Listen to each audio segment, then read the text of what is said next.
নমস্কার। আপনারা শুনছেন করকা কুর্চি ইন্ডিয়া। উত্তম কুমার স্পেশাল পর্বে আজকে বিশেষ পর্ব উত্তম নগরী, মহানায়কের সোনার হৃদয়ের অজানা ইতিহাস। একজন অভিনেতা তার খ্যাতির শিখরে দাঁড়িয়ে নিজের জন্য প্রাসাদ গড়েননি, বরং গড়ে দিতে চেয়েছিলেন গরিব টেকনিশিয়ানদের মাথা গোঁজার ঠাঁই। আজও কলকাতার বুকে তাঁর সেই স্বপ্নের নাম উত্তম নগরী। সময় বড় নিষ্ঠুর, সে কেড়ে নেয় মানুষকে, কিন্তু কেড়ে নিতে পারে না মানুষের ভালোবাসা, মানবিকতা কিংবা মহত্বকে। কিছু মানুষ আছেন যাদের নাম উচ্চারণ করলেই মনে পড়ে যায় এক যুগ, এক ইতিহাস, এক আবেগ।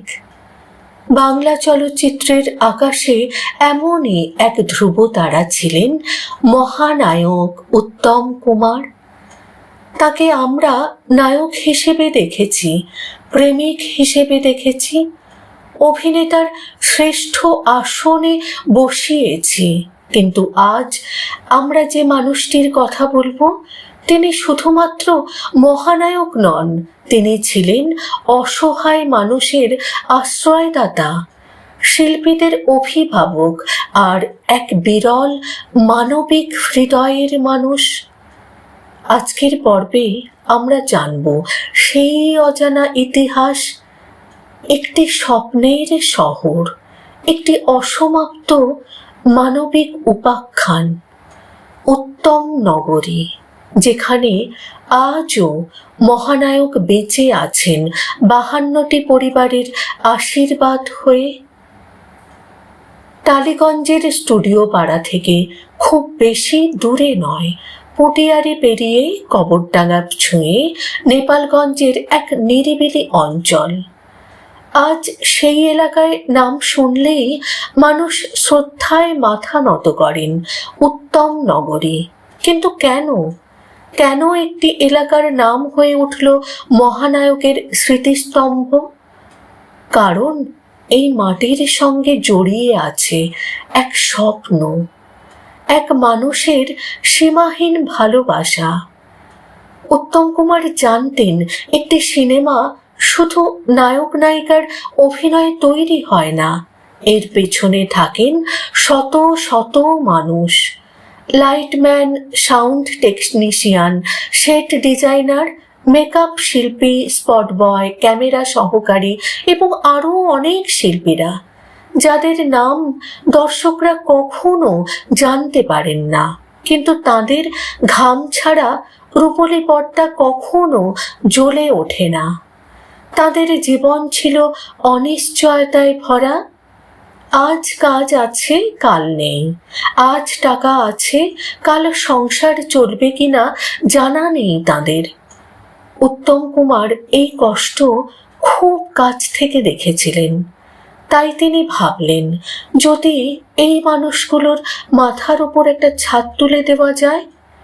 এই ভাবনা থেকেই তিনি কিনেছিলেন প্রায় 5.5 বিঘা জমি। তার স্বপ্ন ছিল এখানে তৈরি হবে 52টি ফ্ল্যাট, যেখানে বাস করবেন চলচ্চিত্র জগতের দরিদ্র টেকনিশিয়ান পরিবারগুলি। কি অসাধারণ ভাবনা যে মানুষ নিজের জন্য প্রাসাদ তৈরি করতে পারতেন। তিনি ভেবেছিলেন অন্যের ঘরের কথা। এমন মানুষ কি সত্যিই বারবার জন্ম নেন? 1968 সালের সেপ্টেম্বর মাসে তিনি প্রতিষ্ঠা করেছিলেন শিল্পী সংসদ। উদ্দেশ্য একটাই, অসহায় শিল্পীদের পাশে দাঁড়ানো। নাটক, জলসা, সাংস্কৃতিক অনুষ্ঠান, এমনকি বনপলাশির পদাবলী চলচ্চিত্রের আয় থেকেও অর্থ সংগ্রহ করা হতো। সেই অর্থ দিয়ে সাহায্য করা হতো অসুস্থ ও দুস্থ কলাকুশলীদের। আজকের দিনে যখন মানুষ নিজের স্বার্থ নিয়েই ব্যস্ত, তখন ভাবলে অবাক লাগে একজন সুপারস্টার কতটা বড় হৃদয়ের মানুষ হলে অন্যের ভবিষ্যতের কথা এত গভীরভাবে ভাবতে পারেন। কিন্তু নিয়তি যেন বড় নিষ্ঠুর। 1980 সালের 24শে জুলাই হঠাৎই থেমে গেল মহানায়কের জীবনযাত্রা। আর তার সঙ্গে থমকে গেল সেই স্বপ্নের নগরী গড়ে তোলার পরিকল্পনাও। ফ্ল্যাট আর তৈরি হলো না, কেউ আর সেই দায়িত্ব কাঁধে তুলে নিলেন না। তবুও মহানায়কের ভালোবাসা হারিয়ে যায়নি। 52টি পরিবার প্রত্যেকেই জমির অংশ পেলেন, পাকা দলিল সহ। পরে নিজেদের সামর্থ্য অনুযায়ী তারা বাড়ি তৈরি করলেন।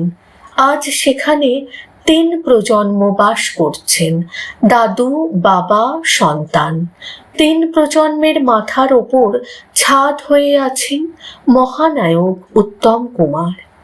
তাদের কাছে তিনি কেবল একজন অভিনেতা নন, তিনি তাদের জীবনের আশীর্বাদ, সাক্ষাৎ ভগবান সম একজন মানুষ। তাই কৃতজ্ঞ মানুষগুলো সেই এলাকার নাম দিয়েছেন উত্তম নগরী। ভাবুন তো, একজন মানুষ মৃত্যুর এত বছর পরেও প্রতিদিন মানুষের আশ্রয় হয়ে বেঁচে আছেন। কত মানুষ সিনেমায় অভিনয় করেন, কত মানুষ জনপ্রিয় হন, কিন্তু কজন মানুষের নাম উচ্চারণ করলে মানুষের চোখ ভিজে ওঠে? কজন মানুষের জন্য পরিবার পরম্পরায় আশীর্বাদ উচ্চারিত হয়?